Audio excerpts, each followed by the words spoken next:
Now for practice problems A and B, there is no A value out in front, so we can do these just like we did in our investigation. First thing we need to do is isolate our x squared and x term by adding 7. Okay? Then we leave a space for whatever we are going to put in to complete our square. To complete the square, we take our b term, which was negative 10x, we divide it in half. We get negative 5x. That's what goes in our opposite corners. We always have x squared in the top corner, and then building outwards, we have x, a negative 5, x, a negative 5. And then multiplying those together, we can get our bottom corner, which is our perfect square, 25. That's the number that's going to come over here and fill in our blanks. Okay? Once we've done that, now we can rewrite the left side as x minus 5 squared, because that is what our box depicted. And then 25 plus 25 gives us 50. And then we're solving by square roots.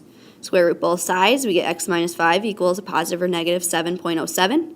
Add 5 to get x alone. And we get two solutions, 12.07 and negative 2.07. B works the same way. We are adding 8 to isolate our x squared and x term. Then we are taking our middle term and cutting it in half to get negative 4x to fill in our box. When we complete our box, negative 4 times negative 4 gives us 16, so that fills our blanks. And our perfect square binomial now is x minus 4 squared, so we can replace the left side with x minus 4 squared. We already have our squared piece isolated, so we can square root. That gives us x minus 4 equals a positive or negative 5.29, and then we add 4 to both sides to get our final answers. Now, parts C and D have an A value out front, so those are going to be like the example we did together on our first video. So the first thing we need to do, just like before, is isolate x squared and x by adding 7 here. When we do so, we get 25 on the other side, and then we are factoring out our A value. So our A value here is 5, so we pull a 5 out front. When we take 5 off of x squared, we get x squared, and when we take 5 out of negative 20, we get negative 4x. Then we leave our space for whatever our square will be, and then on the other side, we aren't just adding our square, but 5 times that square. To figure out what that square is, we take our middle term, negative 4x, cut it in half to fill in our box, which gives us negative 2's. So our square binomial is x minus 2 squared, and our perfect square that we're filling our blanks with is 4. Once we've done so, we replace whatever's in the parentheses with x minus 2 squared and combine our constants on the other side, giving us 45.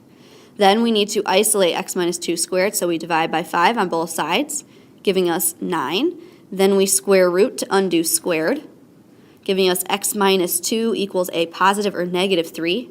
And then to solve for x, we add 2, giving us 5 and negative 1. Part D, this time we have a 2 out front. Okay, so we have to follow the same steps, but we're factoring out 2. First, we add 8 to isolate the x squared and x terms, giving us 12 on the other side. Then we factor 2 out of our x squared and x terms. When we take 2 out of 2x squared, we're just left with x squared. When we take 2 out of negative 12x, we're left with negative 6x. Then we leave space for our perfect square, and on the other side, we have to add 2 times that perfect square, since we have that 2 out front. Now to figure out what that perfect square is, we take our middle term over here and we cut it in half, giving us negative 3x.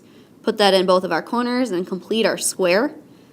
We should get 9 for our perfect square, so that goes in our spaces. And our perfect square binomial is x minus 3 squared, so that replaces what was in the parentheses above. Then, to isolate, we need to get rid of that 2 out front, so we divide by 2. Both sides, 30 divided by 2 gives us 15. Now we can square root both sides, leaving us with x minus 3 equals a positive or negative 3.87. And lastly, to get x alone, we add 3 to both sides, and that gives us our 2 solutions.